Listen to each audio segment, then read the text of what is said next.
নমস্কার,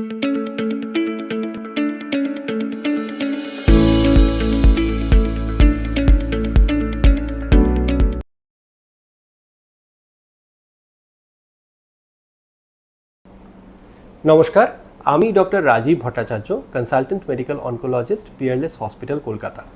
এই breast cancer নিয়ে অনেক পেশেন্টই আমাদের কাছে আসেন এবং এই ব্রেস্ট ক্যান্সারের মধ্যে বিভিন্ন ধরনের ব্রেস্ট ক্যান্সার হয়। মূলত ব্রেস্ট ক্যান্সারকে আমরা ক্লাসিফাই করি তিনটে ভাগে, এবং এই তিনটে ভাগ কীভাবে হয়, তিনটে রিসেপ্টরকে ইউজ করে আমরা এই ভাগটি করি। হরমোন রিসেপ্টর, যার মধ্যে পড়ছে এস্ট্রোজেন রিসেপ্টর, প্রোজেস্টেরন রিসেপ্টর, আরেকটি হচ্ছে HER2 রিসেপ্টর। এই ER, PR, HER2 এই তিনটে নিয়েই আমরা এই ব্রেস্ট ক্যান্সারকে ক্লাসিফাই করি। যেই পেশেন্টদের ER, PR এরগুলোর মধ্যে কোনোটা পজিটিভ আছে, মানে হরমোন রিসেপ্টর পজিটিভ আছে, তাকে আমরা বলি hormone receptor positive breast cancer. 2 নম্বর হচ্ছে যাদের HER2টা পজিটিভ রয়েছে তাদেরকে আমরা বলি HER2 পজিটিভ ব্রেস্ট ক্যান্সার। কিছু ব্রেস্ট ক্যান্সার হয় যেখানে এই দুটি রিসেপ্টরের কোনোটিই কিন্তু নেই, তখন তাদেরকে কি বলা হয়, তাদের বলা হয় ট্রিপল নেগেটিভ ব্রেস্ট ক্যান্সার। সাধারণভাবে দেখা গিয়েছে যে হরমোন পজিটিভ ব্রেস্ট ক্যান্সার কিছুটা ভালো, অতটা অ্যাগ্রেসিভ নয়, পেশেন্টকে তাড়াতাড়ি মেরে ফেলার দিকে ওরা যায় না। HER2 পজিটিভ ব্রেস্ট ক্যান্সার একটু অ্যাগ্রেসিভ ধরনের, ব্রেনে মেটাস্টেসিস হতে পারে, কিন্তু আধুনিক যে মেডিকেল অনকোলজি তাতে এত নতুন রকমের অ্যান্টি HER2/neu ওষুধ চলে এসেছে, এই HER2/neu এর বিরুদ্ধে এত ভালো ওষুধ চলে এসেছে, যেমন ট্রাস্টুজুম্যাব বলুন, পার্টুজুম্যাব বলুন, ট্রাস্টুজুম্যাব ডেরুক্সটেক্যান বলুন, টুক্যাটিনিব বলুন, এই সব কিছু চলে এসেছে, যার ফলে কিন্তু HER2 পজিটিভ ব্রেস্ট ক্যান্সার অত্যন্ত এখন ট্রিটেবল হয়ে গিয়েছে, খুব ভালোভাবে ট্রিটমেন্ট করা যায়, এবং সমস্ত ওষুধ যদি আমরা ইউজ করতে পারি তাহলে অলমোস্ট হরমোন পজিটিভ ব্রেস্ট ক্যান্সারের মতোই আউটকামটা অনেকটা বেটার হয়ে যায়। এবারে আমরা আসি ট্রিপল নেগেটিভ ব্রেস্ট ক্যান্সারের ওপর। এই ট্রিপল নেগেটিভ ব্রেস্ট ক্যান্সার কিন্তু চিকিৎসা করতে গেলে আপনাকে সবার প্রথমে প্রত্যেকটা জিনিস দেখতে হবে, সেটা হচ্ছে স্টেজ কীরকম। অনেক সময় যখনই কোনো ব্রেস্ট টিউমার নিয়ে আমরা কোনো ডাক্তারবাবুর কাছে যাই, কোনো সার্জনের কাছে যাই, তাহলে প্রথমেই তারা সেটা অপারেট করে দেন। আমার মতে এটা ঠিক নয়। সবার প্রথমে দেখা দরকার যে ব্রেস্ট টিউমারটা রয়েছে সেটা সাইজ কতটা।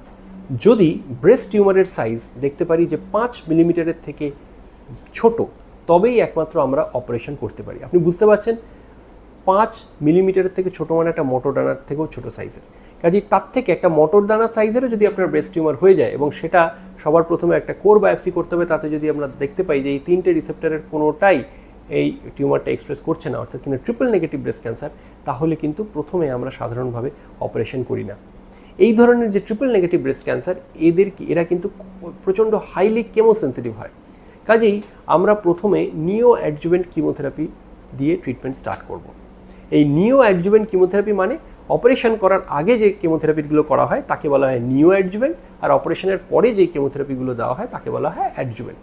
এই নিও অ্যাডজুভেন্ট কেমোথেরাপি আমরা কী দিয়ে দেবো, আমরা কেমোথেরাপি দেবো, এবং তার সাথে এই ট্রিপল নেগেটিভ ব্রেস্ট ক্যান্সারের ক্ষেত্রে যেই ওষুধটি কেমোথেরাপির সাথে দেওয়া হয় সেটা হচ্ছে ইমিউনোথেরাপি। এই ইমিউনোথেরাপির নাম পেমব্রোলিজুম্যাব, এবং যেই ট্রায়ালে এই পেমব্রোলিজুম্যাব এবং কেমোথেরাপি নিও অ্যাডজুভেন্টভাবে দেওয়া হয়েছিল ট্রিপল নেগেটিভ ব্রেস্ট ক্যান্সার পেশেন্টদের, তাই সেই ট্রায়ালের নাম KEYNOTE 522 ট্রায়াল।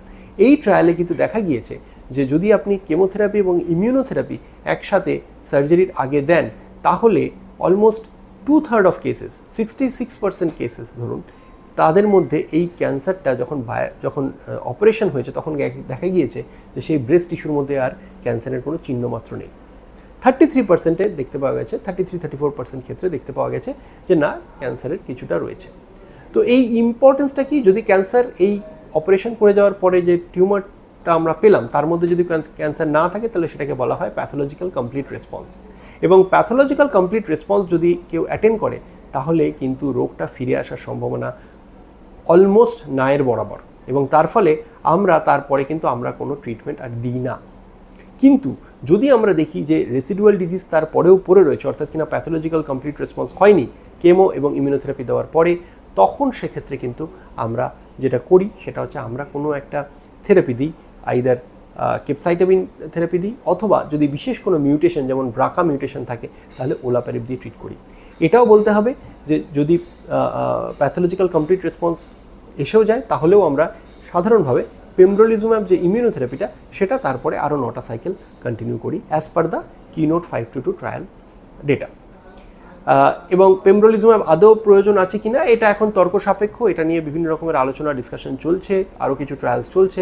আমরা হয়তো ভবিষ্যতে জানতে পারবো যে পেমব্রোলিজুম্যাব অপারেশনের পরে দেওয়ার প্রয়োজন আছে কিনা। কিন্তু যে কথাটা নির্দ্বিধায় আমরা বলতে পারি সেটা হচ্ছে অলমোস্ট সব ট্রিপল নেগেটিভ ব্রেস্ট ক্যান্সার পেশেন্টেরই প্রথমে অপারেশন করে দেওয়া একেবারেই উচিত নয়। প্রথমে কেমোথেরাপি দেওয়া উচিত, প্রথমে প্রপারলি স্টেজ করা উচিত, তারপরে কেমোথেরাপি দেওয়া উচিত এবং কেমোথেরাপির সাথে ইমিউনোথেরাপিও দেওয়া উচিত। তো এই ডিসিশনগুলো কিন্তু আপনি নিতে পারবেন না। আপনার উচিত যে কোনো ধরনের ব্রেস্ট ক্যান্সার ডায়াগনোসিস হলেই সর্বপ্রথম একজন মেডিকেল অনকোলজিস্টের কাছে যাওয়া এবং তার সাথে ভালো করে ওপেনলি ডিসকাস করা যে কীভাবে ডিজিজের প্ল্যানটা হবে, আপনার কি প্ল্যানে এগোবে সেই প্ল্যানটা কিন্তু একদম প্রথমেই should be laid out on the table. ডাক্তারবাবু কিন্তু আপনাদেরকে বলে দেওয়া উচিত যে এইভাবে আমি ভাবছি, এইভাবে আপনার ট্রিটমেন্টটা এগোবে। তাহলেই একমাত্র কিন্তু প্রপার মেথডিক্যাল, মেটিকুলাস এবং প্রোটোকল ওরিয়েন্টেড ট্রিটমেন্ট আপনি পাবেন। কাজেই আমি বলবো যে কোনো ধরনের ক্যান্সারে একজন মেডিকেল অনকোলজিস্টের কাছে যান এবং আলোচনা করুন যে কোন কোন অপশন আপনার কাছে রয়েছে এই ক্যান্সারের ট্রিটমেন্টের জন্য।